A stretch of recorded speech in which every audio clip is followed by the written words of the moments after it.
Richard Dawkins, the author of The God Delusion, argues with Dempsey's logic, saying that anything that could conceive of a specifically complex message or equation must be at least as complex as that message or equation, and thus would require a designer itself. So if God is the intelligent designer, something intelligent must have designed God. And to say that God didn't need a designer implies that not all things need a designer, and thus it is possible that nothing had a designer. This, however, does not explain specific complexity in nature which is known to occur, but it can be explained by a different method. The most widely used example of intelligent design of specific complexity is the genome and the complex messages it transmits to formative cells to instruct them to a function or form.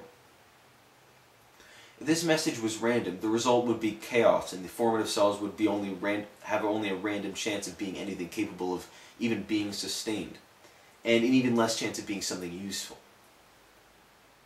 The messages found within DNA are specific, complex, and natural, not requiring a design that was preordained or that was made by some omnipotent being.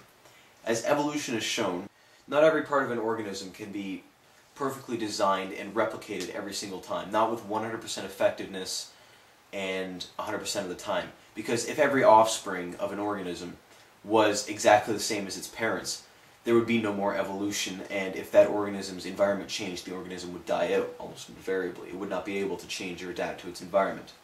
Thus, not only is it natural for there to be random sequences as well as specified complexity within the DNA of every living organism, it's useful to have. The complex specific part of our DNA allows things like humans to walk on two legs and to have complex bone structures and organ systems that are all comparable to other humans. But no two humans are alike. This is because most of the DNA code, the part that's necessary for survival, is strictly coded and specific and complex. But the remainder is randomized to give the opportunity for new genetic advances to arise through evolution. Thus, DNA is not intelligently designed. It is practical in its formation because if there were any that were otherwise, it would not procreate and thus would exist only transiently as an organism. I refer to this as infinite genetic variability because ultimately, while we're all similar in many ways, hell, in most ways, we're all ultimately different from each other, which allows for evolution to take place. The next argument I'm going to talk about is called the fine-tuned universe argument, and probably one of the more ridiculous ones. This argument is similar to the example of the perfectly designed planet I mentioned first off. It states that the way our universe is and the laws that are constant in it are the only possible specifications that would support life, and thus it was designed so. In other words, our universe is perfect for life to exist, therefore it was designed to be perfect, so that life could exist.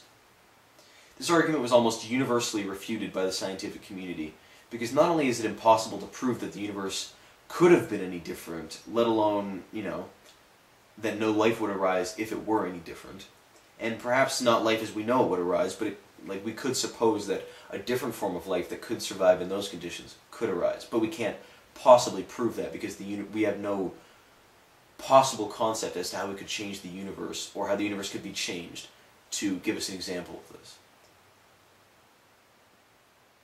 Again, with the misconception, the belief that the universe was designed to accommodate us, not, that we adapted to exist in our environment.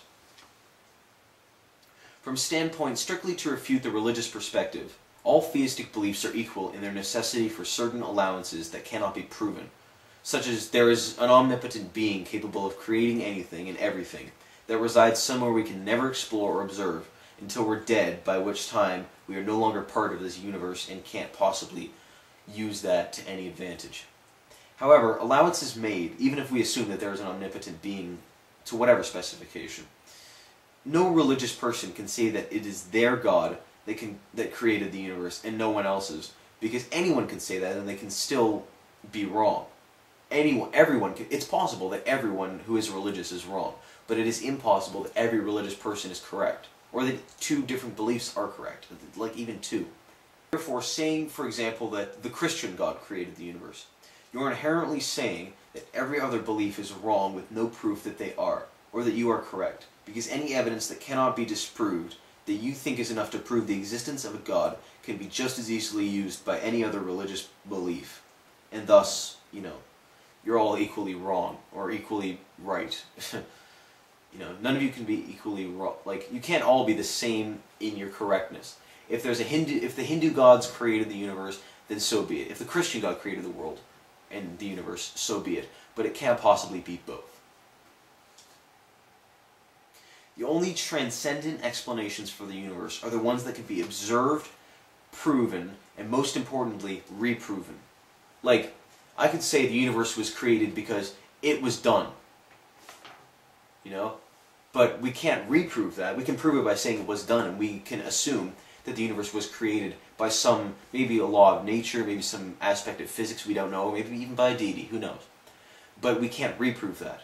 We can't go, okay, well, a deity created the universe. Look, that deity over there is creating a universe right now.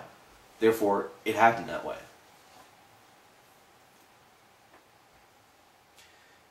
As I said, the only thing that really works is anything scientific. And I know every religious person out there is going to be saying, oh, well, the Bible, subject to interpretation, God planted your scientific evidence there to fool us and to try to, trick us out of our faith. Whatever explanations you try to come up with. Science is the only stuff that we can actually see and work with our hands and say, you know what, this we can do. This is proven to be true. Or even if it's just a theory, like evolution. People often say evolution is a theory. So is gravity.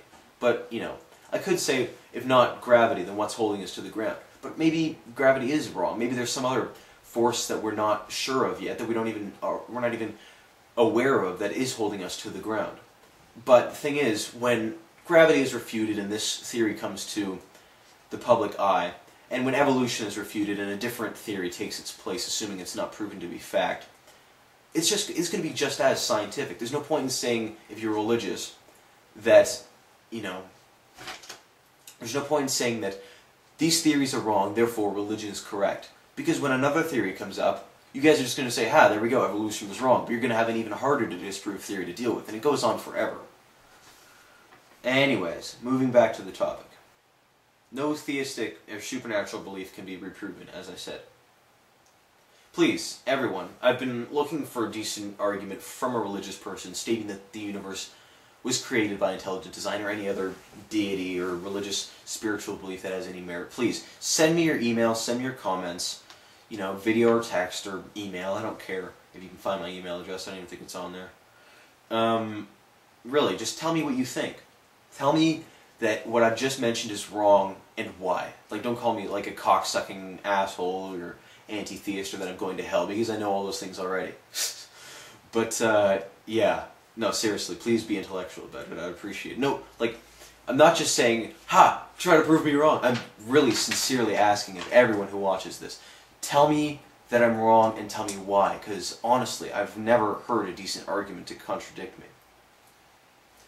And honestly, if there's a single reliable shred of evidence, not something that's unfalsifiable, but actually a decent bit of evidence, I'll publicly retract everything I've said that is contradicted by this evidence and say, you know what, maybe there's more to the story. Okay? And if you can't disagree from a logical viewpoint, for the religious people who've just heard me, if you can't disagree with me intellectually and come up with a better argument than I've already come up with, your only options left are either abandon your faith. It's not something embarrassing. Like, yeah, you've wasted your life such far and wasted time and energy devoted to worshiping a god, but it's okay. All you have to do to redeem yourself is give it up, admit that you were wrong, and live your life like a normal person should.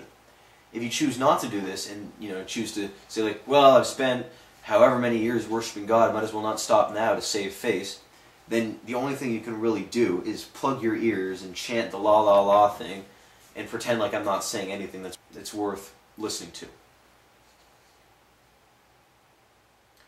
But, yeah, otherwise, just concede. If you're not going to argue with me, and you're not going to, and you don't want to remain just with your fingers in your ears, pretending like I'm not saying anything, then the only thing that there is left for you to do is concede that there is no God and that there never was.